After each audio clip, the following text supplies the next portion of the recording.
All right. Hopefully, maybe this is working. All right. Okay, it is. Alrighty, so my apologies. I'm not really sure what happened, but I'm going to repost it in my community tab so people can actually find this.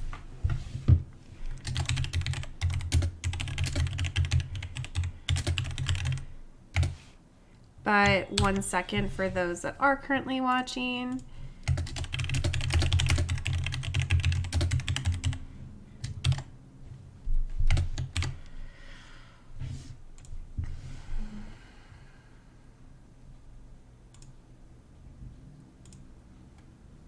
Alrighty.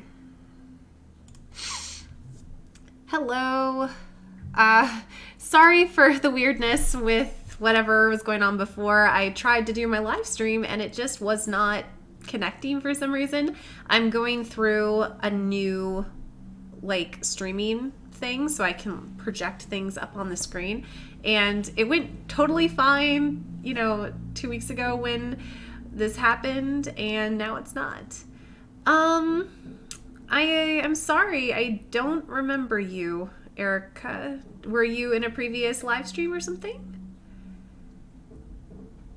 Or do you just want me to, in fact, remember you?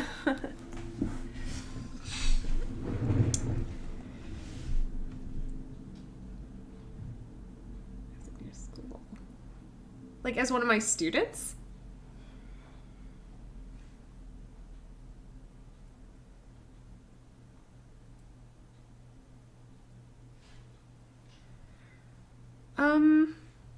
Yeah, no, I'm sorry. I don't know, maybe if you're...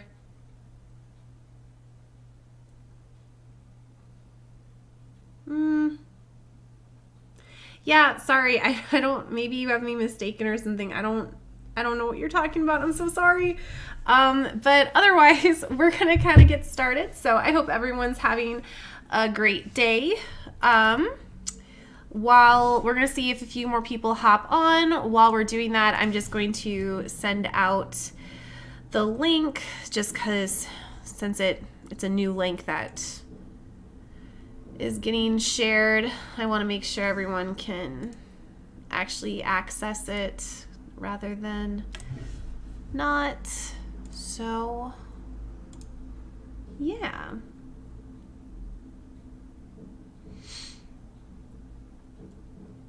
Yes, I do remember him. Yeah. Yes.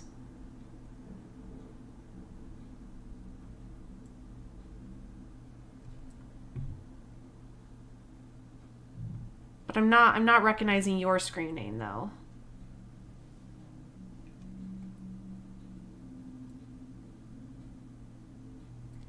Yes, I remember Isaac. Oh, okay. Hi.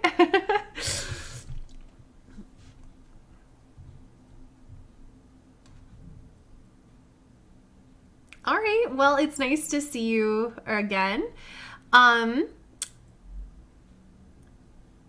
Awesome. So we have some people from Australia. If you're comfortable, I'd love to hear where you're tuning in from today. I'm always curious about where people are time zone wise. I'm in Central Time here, and it's been nice. The weather's actually been really, really wonderful today, so that's great. So hopefully you will have some really nice weather where you are at as well.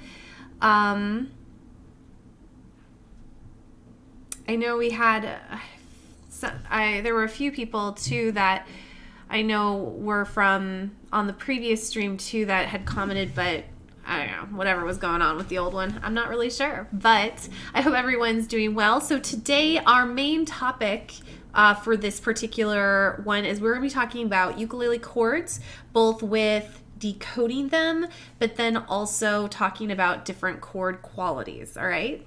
Oh, hello. That's super fun. We are... Oh, wow. So it's early. Yeah, early for you. What you do, IG? what you doing? So what are we doing today? So like I just said, we are doing chord qualities and how to actually decode chord charts on the ukulele. So specifically when you see like a diagram for a C major chord, how can you figure out what are the individual pitches in that chord?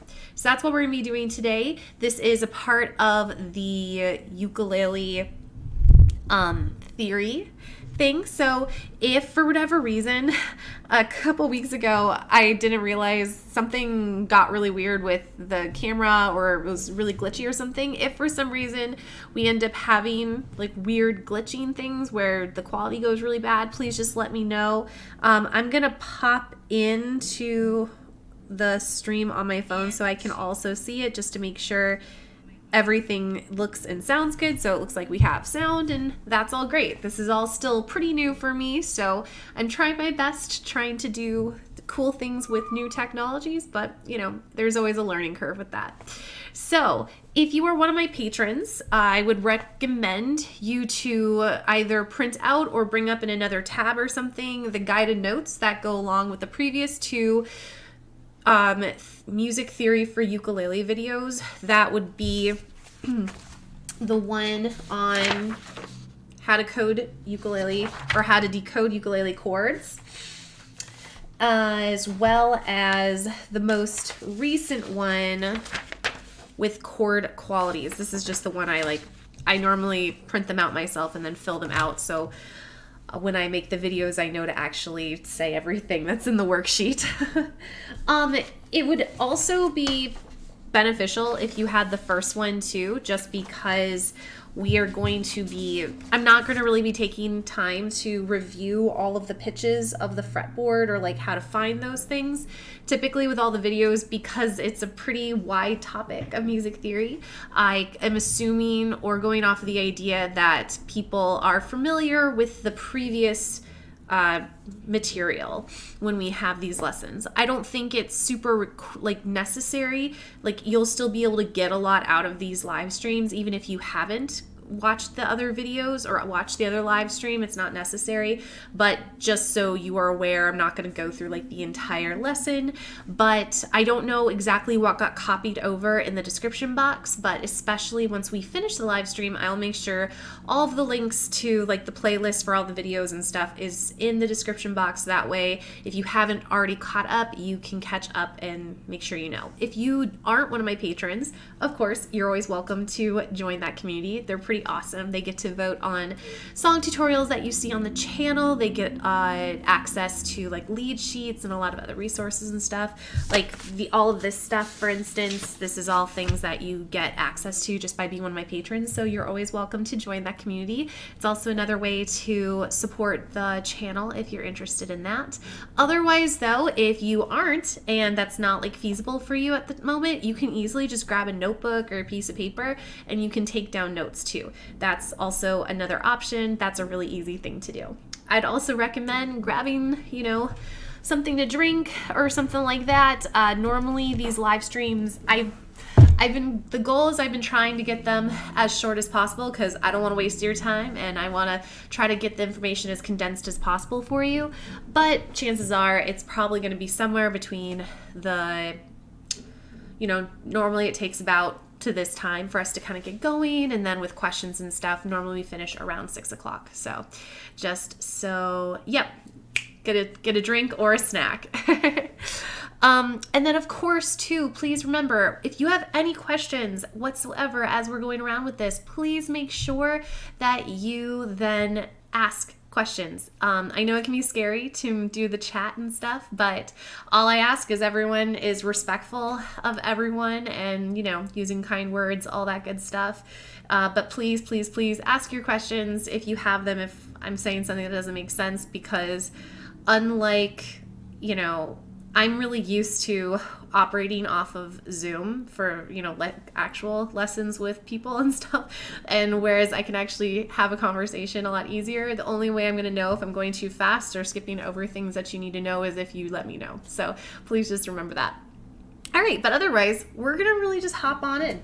So really quick, the things we talked about in the previous video were the individual pitches of the fretboard. So the most basic way I can kind of review that is every single one of these frets, when you put your finger on one of the strings on the fret, it changes the open string or the open tuning of the string. So normally you start with the open tuning of G, C, E, and A. Those are what those individual pitches are without doing anything to shorten the string. When you shorten the string, you raise the pitch. When it is a high, when it is a longer string, it gets lower in pitch. So if I were to put my finger right here on the 4th string, for instance, that raises it from a G to a G sharp. So you can do that. Sorry for being... Oh, no problem. Welcome, welcome, welcome.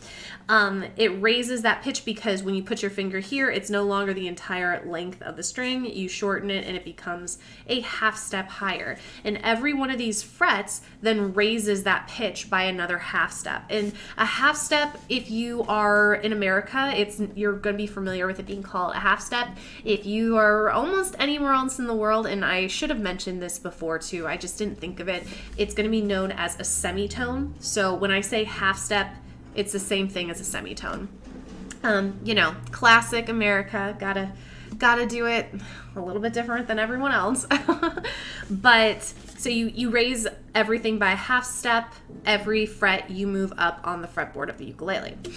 So that brings us to our first idea of how to actually find out what the individual pitches are of the ukulele and what the strings are when you make a chord.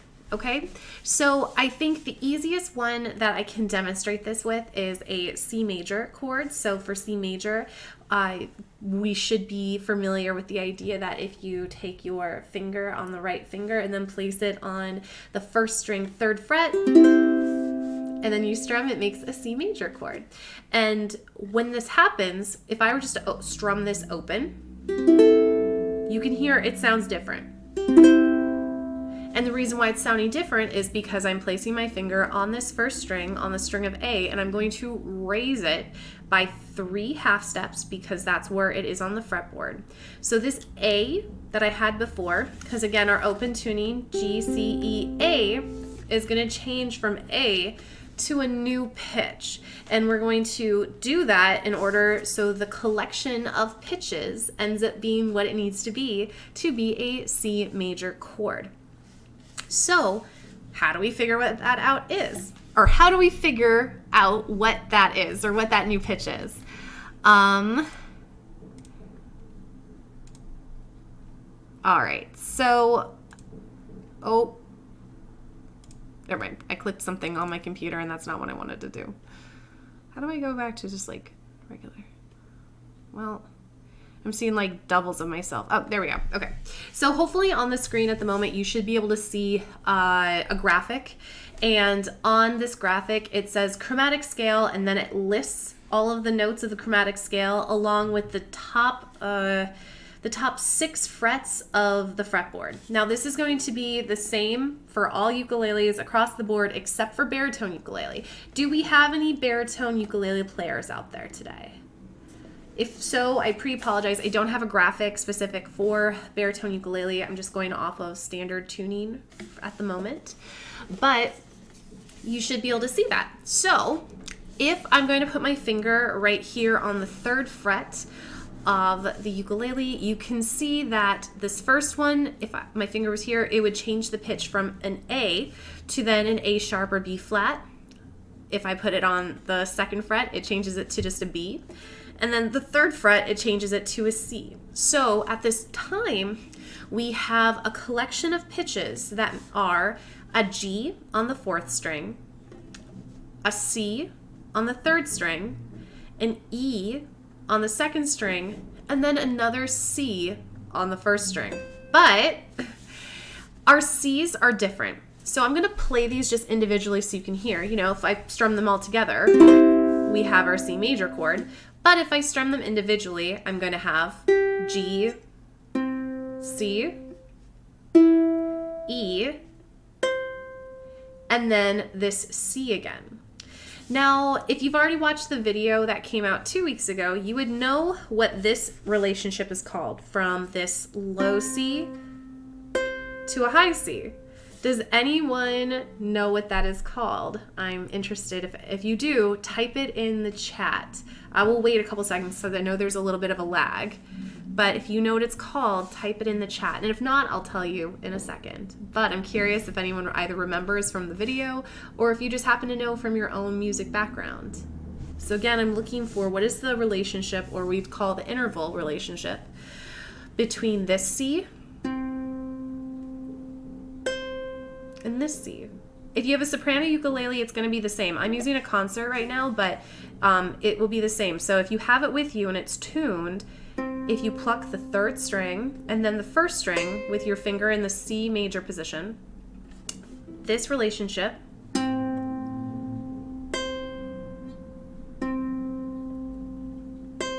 is called an octave. Yes, great job. Yes, yes, yes. It's called an octave.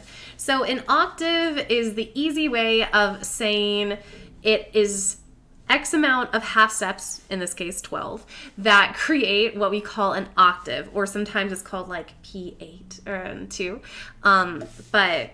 or a perfect eighth, right? My brain, yes. So it's called an octave. Now, just because these are both called C's doesn't mean that they're the same C. They have different frequencies. So this C right here, C3, or sorry, it's C4 actually, but the third string, we call that C4. So if you're familiar with piano, for instance, C4 is what middle C is. So if you've ever heard of middle C, that's what that same C is. But also we refer to these specific pitches with their frequency name too. Like in music we don't really, but like scientifically we do. So this particular C, did I write it down exactly what it is? It's like 261 hertz or something like that. I don't remember if maybe I didn't write it down, but it's about like 261 hertz, and that's what that particular frequency of that sound wave is. An octave is going to be double that. So we have like 261, and then this higher one is somewhere of whatever it happens to be. It's about 530 or so, or a little bit less than that, whatever this happens to be. It's somewhere in the 260s. And then the next octave up is something about 530. So that's that relationship.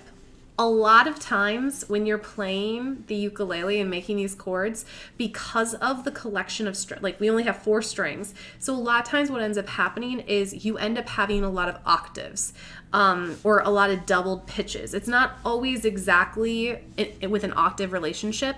So an example would be like an A minor chord. When we put our finger on the 2nd fret on the G string, if you see on the graphic, we're changing that string now to an A string, and this A is the same as your first string. So it's not always going to be an octave, but it's important to know that if you are putting your fingers in certain positions, it's really cool to be able to know what individual pitches that you are picking, because you can figure out different, we call different voicings of chords.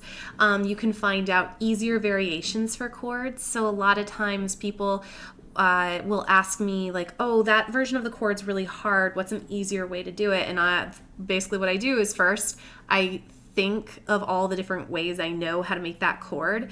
And I will check it with like a lot of the books that I have and like what other people will say. And because sometimes like I don't want to just create some kind of really crazy version of the chord, but what I'll do is I'll look at the collection of pitches that belong in that chord, and then I will find where they are on the fretboard, and then I will create the chord that way. So a good example is we have our C major like this, but you can also make a C major like this.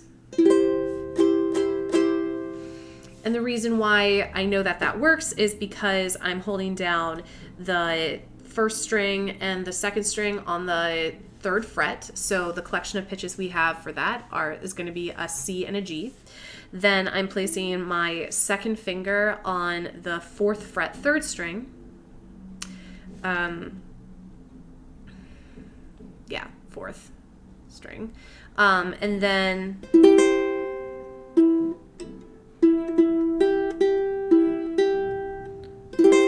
and it works the same way. And then when it's on its 5th string, it gives me another C. So all in all, I have the same collection of those pitches, and it works out. So that will be really useful a lot of times based on the progression of a particular song. So for instance, I remember in my tutorial for Creep, for instance, by Radiohead, it made more sense because in the progression it moved from this B to then a C. And so rather than going from this bar to B and then moving here, it was an easier transition to go here to here, if that makes sense. Another really good reason why it's important to be aware of the individual pitches that are in the chords that you're making, and why this like decoding of chords is important, is a ton of people, I can't tell you how many people have asked me this. I'll be doing a picking pattern that is using like strings 3 and 1, for instance, and it'll go something like this. All right, so I'm just doing this, but you notice I'm in an A minor position. And a bunch of people will ask me, well, why do you have to hold the A minor position if you're not plucking the 4th string? The reason for that is if you are playing and then you accidentally pluck the 4th string, worst case, you're just doubling that pitch, okay? But if I remove my hand and I'm not making that A minor and I'm picking, and then I accidentally pick the 4th string, I'm now picking a G and an A. But in A minor, there is no G. So it actually changes the chord that you're playing. You're no longer playing an A minor. In that case, you're playing a different chord. And sometimes it doesn't always matter. Sorry, let me adjust my chair. Sometimes it doesn't always matter, but a lot of times it's really going to change the harmonic integrity of the song. And, you know, I think it can be like a good, or I don't know. I have varying thoughts on it, but at the end of the day, you know, everything you do in music should be purposeful, okay? I always tell people that music, or the difference between music and noise, for instance, is music is organized sound. Noise, that's just sound without any like distinct purpose. So when you have music, it should be purposeful. Everything you're doing should be on purpose. Like, you don't want it to be like, ooh, that was an accidental, it sounded okay. You know, if it ends up sounding okay and it's through experimentation, that's one thing, but the aim should be like, ooh, look at that experiment. Now I'm going to figure out what I did and if that's really what I want to do. So you can change experiment into purpose, but it shouldn't just be like, let's hope this works, if that makes any sense. So I'm always a huge advocate of staying with the progression, even if you're not picking or strumming on that particular string, just because if you make a mistake, it's better to be able to pick at a string that its pitch is supposed to be there, rather than you getting a random extra pitch in there, because it can, when you don't have the correct pitches supporting you, a lot of times that's when I find people have a hard time singing along as well. There's a reason why you sing the melody line that you sing. It's because the pitches that you're singing exist in that chord, or they harmonize with that chord. The melody line and the harmonies underneath, they are related. So you can't just like or another reason too is people, I see a lot of times online, they'll want a song to be easy, and they're often familiar with the C major chord, the G major chord, the A minor chord, and the F major chord. And those are great chords to be super familiar with, but a lot of songs use other chords, you know? And so what people will do is they'll just go through this general progression, and they'll be playing, and then they'll sing the song that they're trying to sing over it. But those chords aren't actually supporting the melody line of the song. So what ends up happening is there are these times of really bad dissonance. So when the pitches don't sound good to the ear, or what we think should sound good to the ear, and that's not the intended purpose of them. You know what I mean? Like, if the song is supposed to sound dissonant and it's supposed to have that clashy, really crunchy feel, that's when it's on purpose. But if you're just strumming along with the chords because you don't know what the actual chords are, it's going to make it really hard for you to sing along. And I don't have a problem with that personally. That's not how all musicians feel. I know, and that's not how all music teachers feel. I know even my husband would disagree with me, honestly. I don't have a problem with people changing the chords or the harmonic progression of a song, or even the melody line of a song. Like, if you're doing a cover and the only thing that is actually being borrowed from the original source material is the lyrics, and it's like a totally reworked version of a cover, I don't have a problem with that. I think that can be really cool. Like, some of my favorite covers of songs, like the one group I think of is like Postmodern Jukebox. They do that a ton. But that being said, the new melody lines that they are picking, they fit with the chords. They're not just singing random things and then playing random chords underneath. So that was my long explanation of everything needs to be purposeful. And that's the reason why understanding and knowing the individual pitches of the different chords is really important. So what we're going to do with that is we are actually going to look at the worksheet that goes along with the Decoding Chords guided notes. It looks like this. If you don't have access to this, like, because you're not in my Patreon, all you have to do is, and you know what, I should have made more graphics for this. I could have put each one of these up on the screen, but I didn't. I apologize. But you'll be able to see it on my hand, and I'm going to keep the chromatic scale up so that way you can actually find what the pitches are. But we're actually going to go through a couple different chords that are really popular, and we're really going to break it down and explain why those individual pitches are that.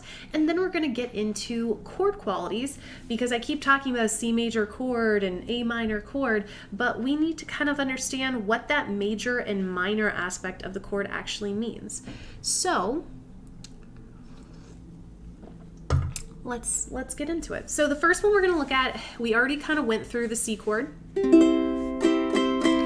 if you're writing your own notes on a piece of paper, I would just create various chord diagrams, label it with the name of the chord, and then write the new pitches underneath. So don't have the open tuning, don't write G, C, E, A. And you know what, why don't I just I'm just going to grab a piece of paper. I have like a million notebooks next to me, so I'm just going to write this out as an example of what I mean and what I recommend for you to do if you don't have the guided notes. Just create a really basic chord diagram like that. And I'll do this one for the C major chord. Then you can just label it C major. And then all you're going to want to do is put in the little finger circles or the markings where they're supposed to be, like that. So it goes on the 3rd fret, 1st string. And then what you're going to do is write in the new pitches underneath. So it's not going to be the open tuning like you see in my videos where I have the little tuning thing when we tune in front of every tutorial. So we already went over how in the C major chord we have G, C, E, and then C. So if you're doing this on a piece of paper, this is what your notes should look like for the C major chord, okay? The next one we're going to do is going to be the A minor chord. So create a new chord diagram, or if you are working off of the worksheet, we are going to go through A minor, F major, and G major for you. And then I'm going to let you guys who have the guided notes do D minor, G7, E minor, A major, D major, and C major on your own. But we're going to do those first 3 together so you can have a little bit of practice. All right, so A minor. This is where we are. Our positioning is our 2nd finger on the 2nd fret, 4th string. So as far as figuring out what the pitches are, this is actually a really easy one because we only have to figure out one different pitch. The 1st, 2nd, and 3rd strings, they are not being affected, so they still have open tuning. So that means on the 3rd string we still have a C, on the 2nd string we still have an E, and then on the 1st string we still have an A. So we only have to figure out what the new pitch is on the G. string of G. So I'm trying to make this interactive if possible. So I'm curious, I would like somebody in the comments, anyone can do it or only one person can do it, whatever you're comfortable with. But my finger is on the 2nd fret of the 4th string. So I started as a G string, but what is the new pitch of this? So who can write it in the comments? I'm wondering who can get it first. You can use the chord diagram that I have up on the screen, or you can use your own notes, what you're using. So what is this G turning into when we're moving 2 half steps up on the fretboard? Good job. Yeah, it turns into an A. So our new collection of pitches, we started without any fingers on the fretboard. We started with G, C, E, A, open tuning. Our new collection of pitches are A, C, E, A. Great job. You guys are awesome. Seriously, it's so great. And I'm gonna just tell you, and I'll tell you guys as many times as you need to. This is not easy stuff. As I've been doing this series, I've realized you need to know a lot of background knowledge to be able to do this kind of stuff. So you guys are doing fantastic. And I also realized, like, my goal with this series is to not have to use any standard notation. So I don't want to have to like bring out a staff at all. And I'm trying to eliminate having to think of like rhythm and everything and like standard notation as far as that goes. So we're all kind of like learning a little bit with it, but you guys are doing great. So so that's how we get our A minor chord. When we play an A minor, it's the collection of pitches of the main collection of pitches. We have that doubled A, but it's A, C, E. All right, nice job. All right, we're gonna do F major now. So getting a little bit trickier. Now we're changing 2 strings. All right, 1 has been done for you because we already have that changed string from the G to the A. So all we have to do is figure out what is the E string turning to. So again, we start with the E and we're going up 1 half step.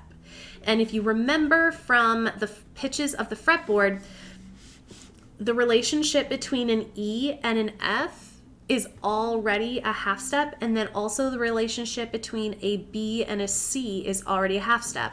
So you're not going to see any flats or sharps between those. So bigger question now, I want to know what the total collection of pitches are for this chord. So really you're only adding this new string, this 1 new string. So who can tell me what are our total collection of pitches that are being played on the ukulele when we play an F chord? 2 strings are open strings, so that gives you a hint for those 2. 1 we just did together, and then you're really only figuring out the new one for what the E string is becoming. So I'll give you guys a second to type that out. So I should see 4 pitches typed in the comments.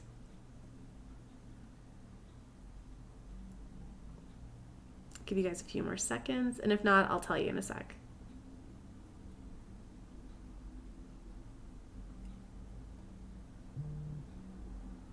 Wonder if there's like a setting. I think there's. Great job. Yes, that's exactly right.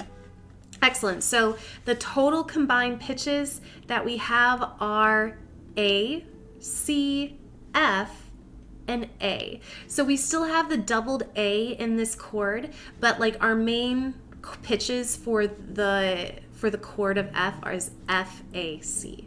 So excellent job. You guys are doing really, really good. So that's what creates our F major. Now, here's the real tricky one. First of all, we're gonna do G major. Everyone, like all beginner ukulele players, kind of hate this chord. I hated it too. I remember when I first started playing, I sometimes would just not play it, and that didn't help me at all when I first started. But here's our G major. So this one's a little bit trickier. Oh, I'm so sorry for in South Asia. I'm going to be doing, I have a spring break coming up, so I will be doing a few live streams that week that are earlier in the day, so it will be a little bit better. But so we're going to do the G major chord now. So the good news is this one's an open tuning, so that should be pretty easy to figure out. But starting from the 4th string to the first string, we're going to go string by string. So our fourth string, I'm just going to tell you, it's a G. All right. So we got one of our G's for the G major chord, because we got to have a G in a G major chord. If you don't have a G, it's not a G major chord. Who can tell me what this third string is going to turn into? So my finger is on the second fret of the third string. So you can look at the diagram and figure out what that is. Who can type it out? So again, I'm looking for what the new pitch, I started with a C, then I'm raising it up 2 half steps. What is this new pitch going to become in our G major chord? Good job, a D. Right, excellent. You guys, snaps for all y'alls. And again, I'm not being facetious when I say all that. Oh, excellent. Whoa, some people jumping ahead and rocking it out. Yes, that is exactly what the pitches are. Nice job. Right. So on our third string, we have D. On our second string, we have our starting with E, and we're going up 3 half steps. So F sharp to G. And then on our first string, my finger's on the second fret, so that gives us B. So our total collection is G, D, G, B. The main collection for a G chord is G, B, D. So that's the double G here. And you can even hear it's the same pitch. So there's the G and then doubled right there. Excellent job. All right. I feel like we have a pretty good understanding of how to figure that out.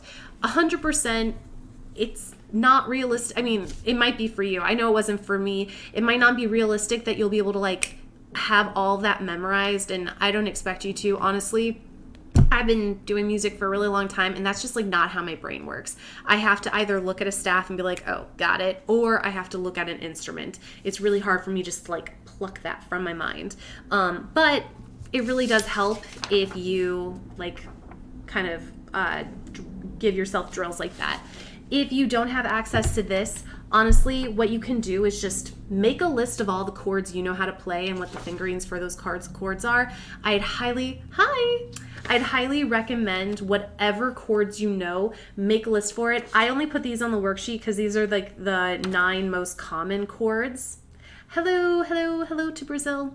And so that's why I had these listed out. It's just good to know what the pitches are that you're playing. Another reason why that's really good too is because depending on what chord you're playing, sometimes you can omit a string, like if it's a really tricky chord. I know for a particular, or was that it? No, it was this.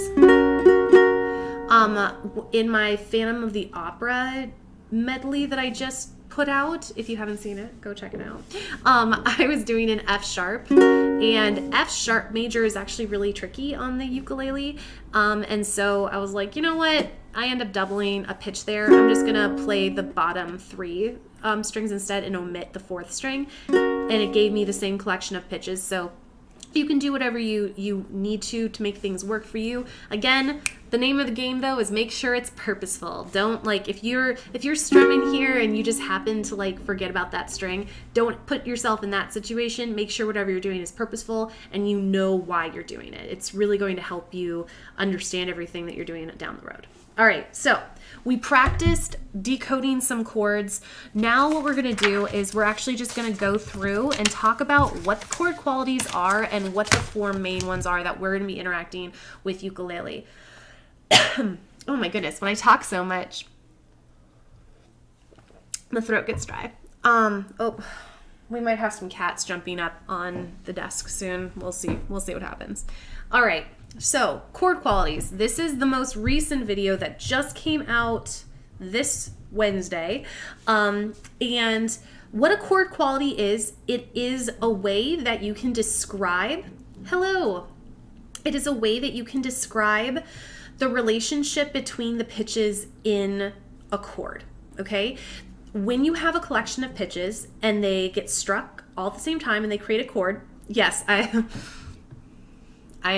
a huge LaCroix stan. I I think I probably consume more LaCroix than I do like just regular water. So this is not sponsored by LaCroix. If LaCroix wants to sponsor, you know, like I certainly talk them up enough. But yeah, so the way those pitches sound when they all get played together, that's what a chord quality is. It is basically people got together and like, how can we describe the way those chords sound? And chord qualities is how it was. There are 4 main types of chord qualities, and I'm just gonna leave. Well, actually, no. I'm gonna take the chromatic scale off for a second, but we'll bring it back when we practice things a little bit. So there are 4 main chord qualities, and there are other ones too, but I'll talk about this in a little bit. The main 4 are major, which probably everybody has heard of. If you're playing a chord, it's like the most common one. Minor, which is also one of the most common ones. Major and minor are the 2 most common of all the different chord qualities. Most people associate major chord qualities with being happy and bright and cheerful, and people associate minor with being sad and dreary. But actually, you can have things that are minor that are super happy and the song sounds really nice and beautiful. And you can also have songs that are major that sound really angry and intense. A lot of times things, they get introduced as that happy versus sad just because it's easy to associate with, but I want you to break that. I mean, I definitely tell kindergartners, you know, like, oh, major is happy, minor is sad, but it's really much more nuanced than that. And then the other 2 very common ones are augmented and diminished chords. Now, I'll be honest, I've played a lot of songs and I've played a lot of chords for ukulele, and I have needed an augmented and diminished chord maybe 5 times, but I still think it's really important to just be aware of, especially if you're interested in getting into ukulele jazz, because that's way more common in jazz standards. But in pop songs, you don't often hear diminished and augmented chords. They'll pop up on occasion in musical theater though. For instance, in that Phantom of the Opera, I had an E diminished chord. So that kind of was serendipitous that I had one pop up in that. But yeah, those are the 4 main ones: major, minor, augmented, and diminished. So there are other kinds as well. The other most common one that actually is way more common than augmented and diminished would be 7th chords. So a G7, C7, D7. But I want to save those for a separate video because I want to explain, we need to know some other stuff before we get to those, whereas I think you have the base information in order to understand what these 4 main ones are. So the way that we actually make chords, and you may wonder to yourself, well, when we were going through the decoding process, how do you know what pitches are supposed to be with what chords? So if you have a C major chord, for instance, because it's called a C chord, you know there's going to be the pitch of C in that chord. It's its name, and it's going to be, it won't always be this, but it, like the root of a chord is its name typically. And so what we're going to do is I'm going to give you the formula to build chords. Chords get built like building blocks, kind of. If you can imagine, you have 3, most chords are built on triads, which if you're familiar with the prefix tri, it's 3. So it's 3 different pitches. And so if you can imagine, you have 3 large of the, like those really big Lego blocks that you can then stack on top of each other. That's kind of how chords work. They're all getting stacked on top of each other. So if you have that first block on the bottom, that's going to be your root. Now that root can actually move around, and that has to do with something called inversions. But we're going to, for the sake of this video and the sake of our current learning, we're going to assume that root is always on the bottom. It is our base. That's where we get the name of the chord. That's where we figure out the relationship with the 2 other pitches in the chord. So for major chords, the formula that we're going to use is that first pitch is what we're going to call the root. The first pitch is going to be the root for every single one. From the root, we're going to stack on top of that something called a major third interval.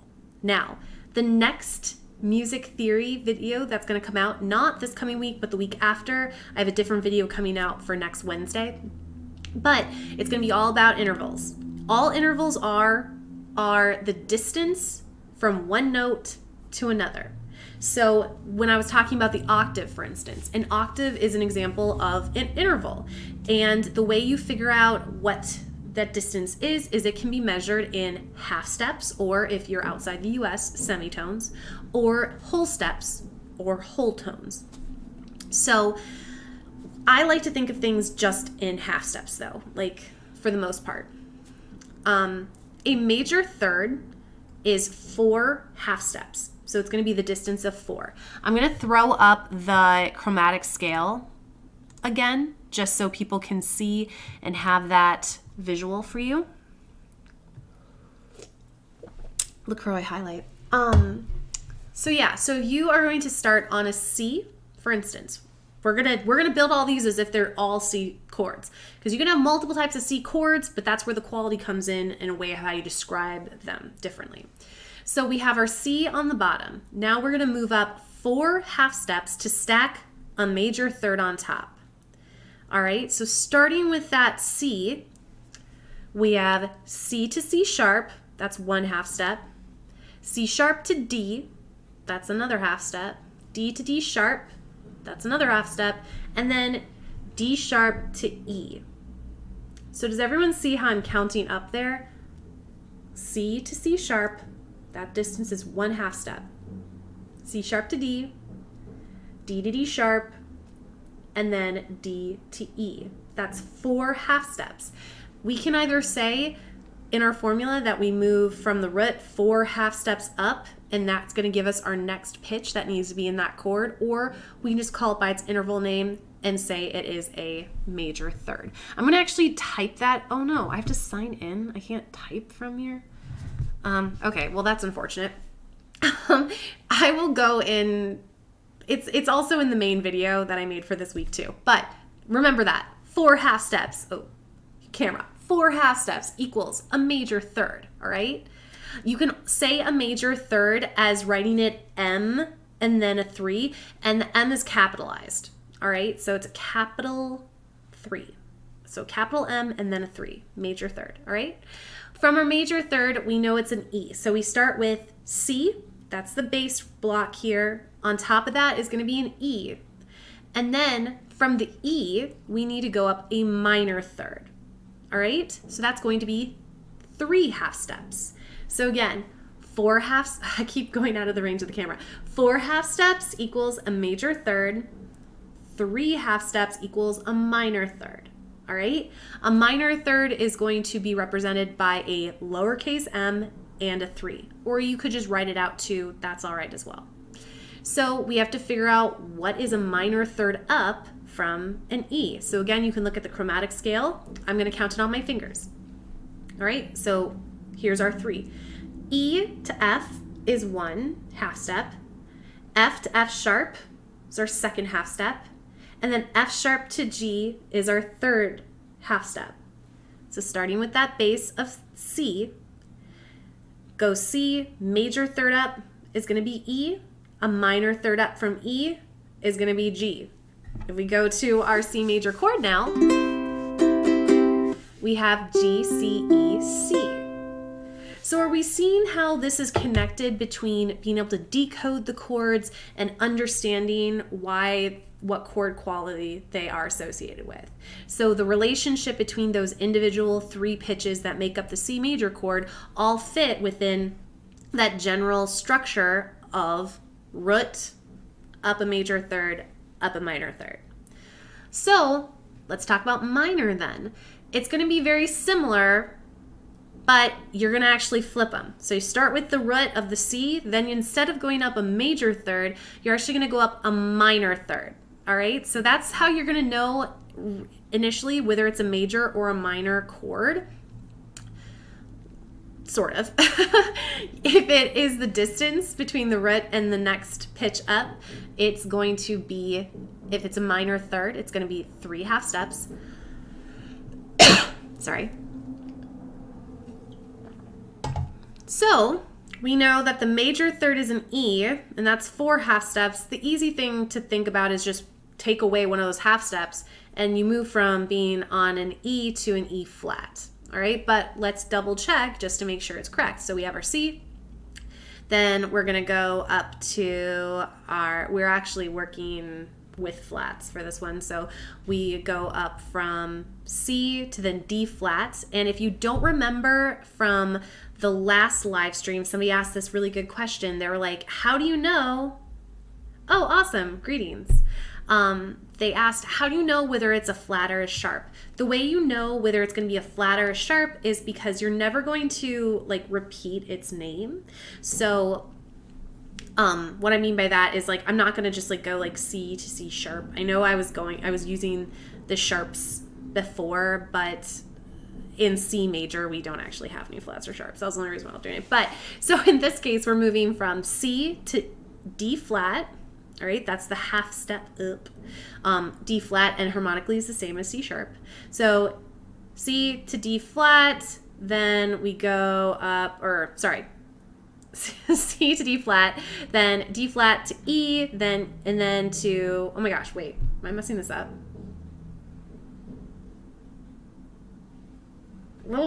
Ignore what I just said. Sorry.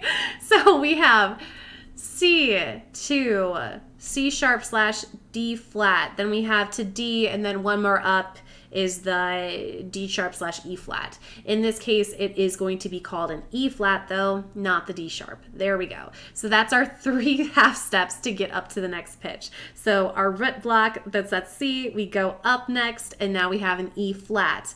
Now we have to go 4 half steps up because with minor, we stack a minor third and then a major third on top of that. So starting with that E flat, we go 4, so E flat to E, then we have to F sharp, and then to G. So you actually end in the same place.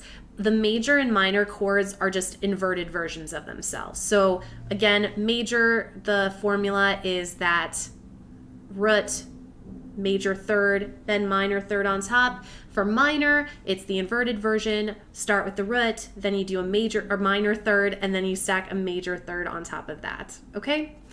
Now, we're gonna move to augmented. Augmented, it's very, very similar, and I think you'll pick it up very, very quickly. The formula here is root, major third, and then another major third, okay? So let's figure out what that is. Oh, hello.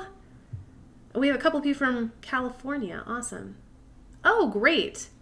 I just got a new tenor. You're going to see a review of it on the channel coming up soon. So augmented chords. So we have the root of the C, then we're going to go a major third up. We've already figured out what it is for this particular one. We know it's an E. Up a major third from C is an E. We figured that out when we were figuring out what the pitches of the major chord are. So starting on the E, we're going to go 4 half steps up. So E to F is our first half step. F to F sharp is our second one. Then we have to F sharp to G, and then we have to G sharp. All right? So are people getting what I'm meaning when I'm counting up my fingers here? It makes most sense to me using fingers. I don't know if that is necessarily what works best for other people. Normally, when I'm teaching this using the staff. But again, I'm trying really hard not to use the staff for any of this information. So let me know, like if you're just sitting there and you're like, I have no idea what you're talking about, please let me know and I can try to find a different way to explain it. But at least for me, it makes sense counting up on my fingers. And what I'm doing here with the fingers is I'm just counting up the chromatic scale. And that is on the screen that you can see. Or I'm pointing over here, but it's over here for you guys. All right, so that means our pitch collection for an augmented chord is a C, E, and then up that other major third, it turns into that G sharp. Off the top of my head, you know, I'm actually not super sure what an augmented chord, like a C augmented chord, like official positioning is for it, but that actually works out really, really well for the purposes of what we're doing here, because if you don't know what the actual positioning is, you can use these pitches to figure out, you can use all the skills that we have just learned to figure out where your fingers should go. So the way I think of it is, I know this is my C major chord. So all I have to do is add a G sharp to this. Yeah, I can understand that for sure. Although, no, you're right. Yeah. I guess I would think of it, if you're coming here from piano thinking about scales and the chords, I would try to think of a lot of these as on the ukulele. I would think of it rather as if you're familiar with inversions.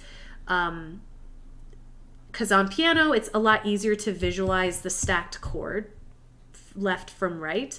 But it's not always the case on the ukulele or on a guitar or something like that. So I would think of it more as when you're thinking of these chords as it being the it's not really, they're not inversions, but technically they're just the collection of pitches that are being striked at the same time. But for piano players, I would think of them as inversions. That's what it makes sense to me in my head. My husband's an actual piano player. Yes, right. So in my head, it makes sense. Like, I can play piano, but I'm not a piano player. But in my mind, that's how I guess I would relate it. So hopefully that helps. But yeah, so let's figure out what a C augmented chord on the ukulele would be. So this is my C major chord, and I know I just need to add a G sharp. So it makes sense that I would just put my finger here from the G. And those are my collection of pitches that I need for a C augmented chord, because I have G sharp, C, E, and then a C again. A lot of times augmented chords are used, similar to when I was explaining about how like major chords are for happy songs, minor chords are for sad. Again, that's like a very like derivative idea of it. But a lot of times augmented chords are used to evoke a sense of otherworldliness. So that's what that is. Now let's think of diminished. Diminished, similar to how an augmented chord is a root, then major third, and a major third stacked on each other. Does anyone want to take a guess of what a diminished one might be? Just guess. Again, major chord is the root, major third, and then a minor third. A minor chord is the root, minor third, and then a major third. Augmented is root, major third, major third. Does anyone want to guess what a diminished chord is? Either because you've seen the video that came out this week, or you might be picking up on the pattern here. I'll give you a second to guess, and then I will tell you.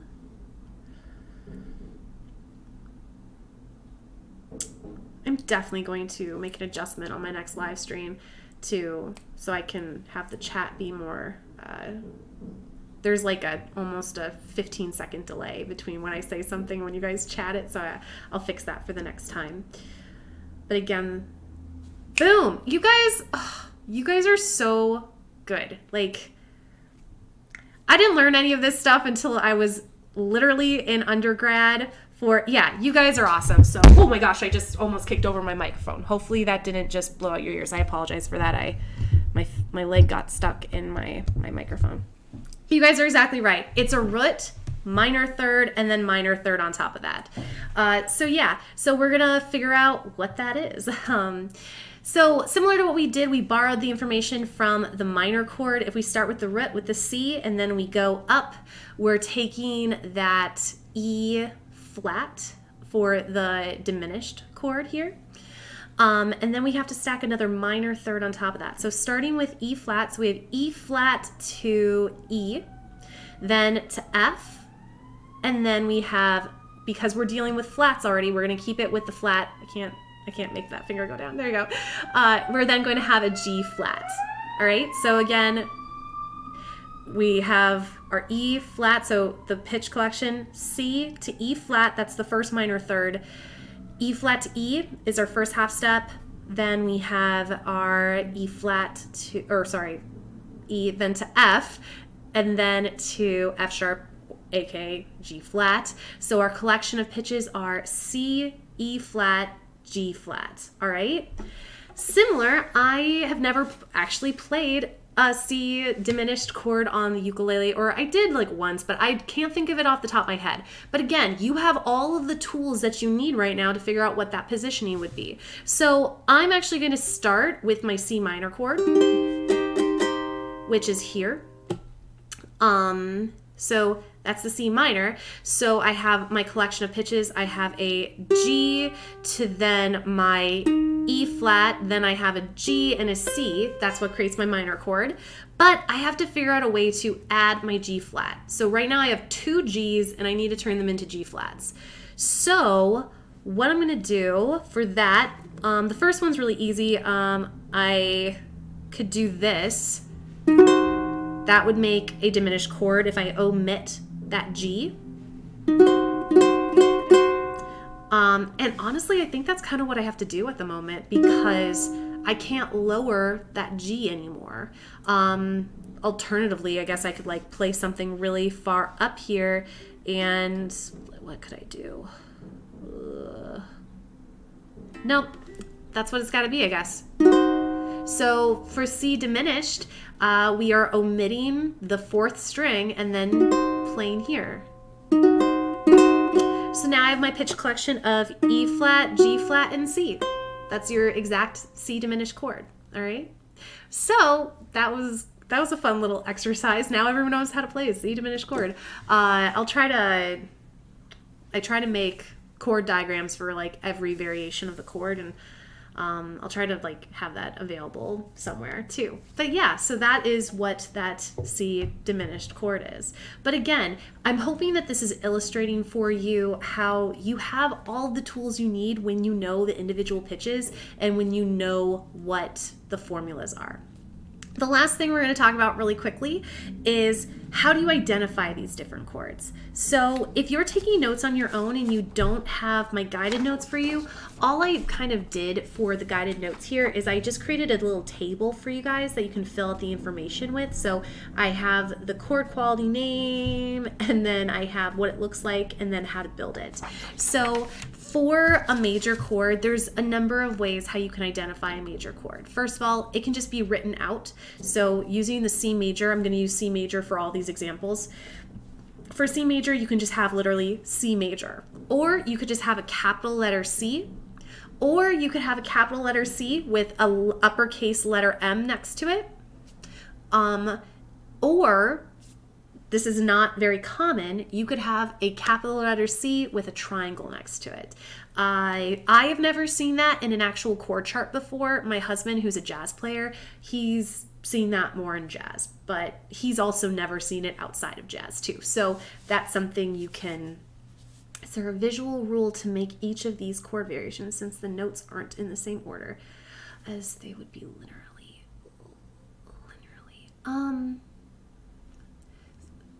Is there a visual rule to make each of these chord variants since the notes aren't in the same order as they would be? Yeah, that also works too. You can just mute the G. I guess I'm not quite sure what you mean about a visual rule. Can you clarify? I apologize if it's like, I'm so sorry if this is like something that is like totally making sense and I'm just not understanding or something, but maybe this is the answer you're looking for. As far as knowing the collection of pitches, visual, like chord shapes. Oh, like actual chord diagrams. How do we change the fret positions? Oh, right. So the way that you know how to change the fret positions is like I was just explaining. You're taking the pitches that you need, and then you're just finding those pitches on the fretboard. So the example with the C diminished chord, for instance, I started with a C minor chord. So this is how you make a C minor chord. It's the collection of pitches of G, E flat, G, C. I apologize. Maybe if you're willing to hold on for a second, I think I can throw up the actual chord chart. Scene, new scene, C minor.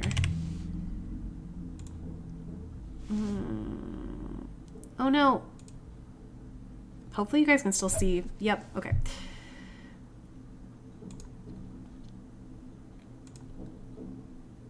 All right, so I guess I can't actually adjust. I was thinking maybe I could adjust it on the fly using the thing I have, but I can't. Drats. Unfortunately, I'll just have to show, I'm sorry, I'll just have to show it on the ukulele. So a C minor chord is right here. You just take your first finger and you bar across strings 1, 2, 3 on the 3rd fret. So the reason why I'm starting with a C minor chord to figure out where my C diminished would be is because when we were talking about the collection of pitches, we know the only thing that's going to be different from a C minor chord to a C diminished chord is going to be the addition of the G flat rather than it being the G. So currently right now we have G on the 4th string, E flat on the 3rd string, then another G on the 2nd string, and then a C on the 1st string. So I need to change these 2 G's into G flat. The route I took is I know I can't lower this string again, so I'm just not going to play it. Or as someone in the comments mentioned, you could just mute it and that'd be fine too. But I can change the G on the 2nd string to a G flat. So all I'm going to do is I'm going to put my finger here, my first finger on the 2nd string, 2nd fret, then I'm going to move my 2nd finger to the 3rd string, 3rd fret, because that's already my E flat, that's fine, and then my 3rd finger here. Oh, I think I know what you're asking now. You're asking me how I know to move my fingers in this position, not the actual pitches. That just comes kind of with practice. So the general rule when it comes to finger positioning is you normally want to go top. You start top and then go left to right. So the same is true with like a G chord. You start top and then left to right. So the 2nd fret comes first and then you go left to right, bottom. So the same thing here. Because I need my finger down here, it wouldn't make sense for me to go like this. Instead, I'm going top first and then I'm moving my 2nd finger here and then my 3rd finger here. I see what you're saying now. That's not always going to be a natural feeling for people. Some people learn, like for G major, for instance, some people do it where they go, and when I'm saying left to right, I'm speaking 4th string to 1st string. So some people will make a G chord like this, where they're going top right to left, but it's better to go top left to right, similar to how, at least in English, how we read left to right. Most chords are written in that way too. Now, if you're a left-handed player, that's not going to be always the case. And unfortunately, I can't speak to it for left-handed playing. That's not something I know a ton about. And most left-handed players that I know, they actually have just learned to play right-handed. But that's kind of the general rule. So start top, figure out where you're first. Start with where the fret is first, and then go from the whatever you need to put. Yes, good, awesome. And then you go from the string numbers of 4 to 1 on that fret, and then you move down to whatever other frets you need to. And please there's no reason for you to apologize. Like, you did nothing wrong. I was not thinking of what you meant, but that's like a really awesome question, because honestly that explains so many things of why people often will have incorrect positioning. But yeah, it's almost always top. So figure out what fret you're using first, go top, bottom, and then left to right. So awesome. Cool. Great. start with the root note. So it's not always going to start with the root note. It really does go top, left, right. Again, it's kind of weird with ukulele, and I'm not a guitar player, so I can't speak necessarily for the guitar, but I play guitar, but not well. But it works the same with guitar. You're kind of just dealing with the collection of pitches, because when you strike all of them at the same time, you don't hear things the same way that you hear an inversion on a piano. I will have to think about why that is the case. I can't think of it right from the top of my head. And most likely what will happen is I will ask my husband, because he's an actual music theorist person, whereas he's really good at like all the super technical aspects of music theory. I'm really good at like making it a super beginner friendly for people music education wise. But as far as, it's more of like collection of pitches things. As far as where you're putting your fingers, whether you put your first finger on the root or not, that doesn't matter. But yeah. So that's kind of like everything, like the elongated version of everything that was taken from the last 2 music theory video. Yeah, it is. Do you mean with the sound difference between just like the chord in itself, or the sound difference of it being like, do you mean timbre difference from just being on a ukulele, or the difference of it not necessarily being like an inversion or something like that?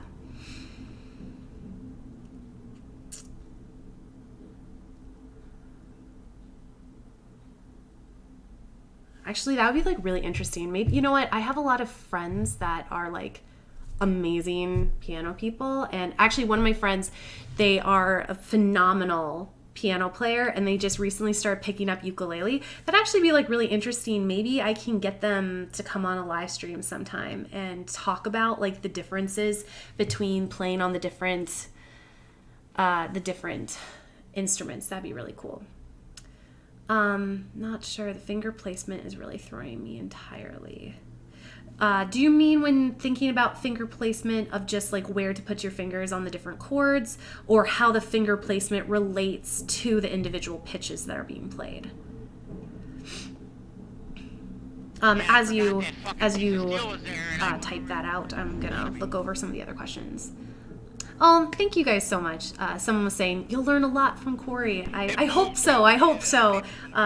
Placing your finger on the high G throws my G. Oh, yes, for sure. Because you have such a limited amount of pitches on the ukulele, there are some very weird voicings for the chords, for sure. Well, as you continue to play uke, you might find that you get more familiar with it just as you kind of get used to it. I was actually just talking about sort of the idea of how things sound on, like, when moving from a different sized ukulele, like for instance the tenor or a baritone, like, oh my gosh, because baritone has a different it's like the top 4 strings of a guitar. That's the tuning of a baritone ukulele, which is awesome. I'm hoping to start doing some more baritone material or content on my channel coming up here soon, to give some references for people that are doing that. But yeah, it definitely just, a lot of it is you have to kind of get used to the sounds of it. And then if you move from like a lower instrument. Now, I would say too, on concert and tenor ukuleles, it's more common on tenor ukuleles. If you are coming from a piano, you might actually enjoy something like a tenor that has a low G put on it. If you don't, or if you're not comfortable at this point changing your own strings, you could definitely go to a music store, and I'm sure they'd have a low G that you could add onto it, and it makes it the octave down from this. So it takes this and then it goes down. But yeah, low G would really help a lot with that. So like the issue I was having with that C diminished is I couldn't go any lower on the G because the lowest pitch on the ukulele is C4. So the low G really, really helps with bringing, it's like a way different sound for ukulele, but you might like it better. If you're having a hard time with having those doubled pitches in the higher octave, a low G might really help you. Yeah, exactly. Another question, is it possible to play samba and ukulele? Oh, for sure. I don't know how to, but I've seen people do it for sure. You can pretty much do everything for the most part. There's like a way to do it on ukulele. I've been trying to expand my skill set with ukulele. That's been like a big goal of mine this year. What I've been doing, you know what? I'm just gonna put a plug for this because I think it's so awesome. If you're one of my patrons, you know I rave about this. You know I rave about this book, Ukulele Aerobics. I keep it right on my desk and I work through it. So I really love. Oh yeah, that'd be true too. Yeah.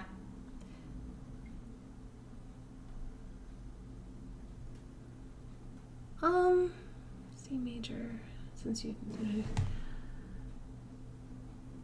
Sorry, I'm reading someone's comment. They said, on piano, the C diminished chord, based on what I said, is easy to derive from the C major, since the last note just goes up a half step. The fact that the C major on the ukulele doesn't start on the root makes it hard. It is true. I would say, though, it's still easier to derive the C diminished from the C minor chord because you also need that E flat in there to make it the diminished. The relationship between the root and the third, which is the second in the stack. So most chords are based off of root, third, and fifths, and that refers to scale, its scale degree. It's still easier coming off of the C minor because you already have half of the formula for you. So unless like I'm having a brain fart, I still think it's easier to take it away from the C minor. But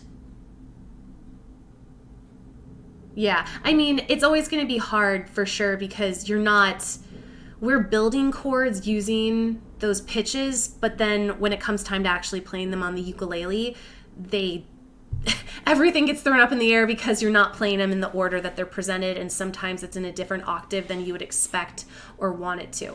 But what I'm bringing up this book in particular is if you are finding yourself to be really like a theory nerd, this is one of the best ukulele books I found that I like. So it's Ukulele Aerobics by Chad Johnson, and I mean, honestly, I wish I would have had this. Like, I didn't start playing ukulele until I was out of college already, but if I had a book like this in college as a music major that explained theory as good as it does, like, I will be reading through this and I'll be thinking to myself, oh man, like, I wish I could explain it this well. It's so good, guys. It's definitely not the most beginner-friendly book in the world. And what I mean by beginner-friendly is it's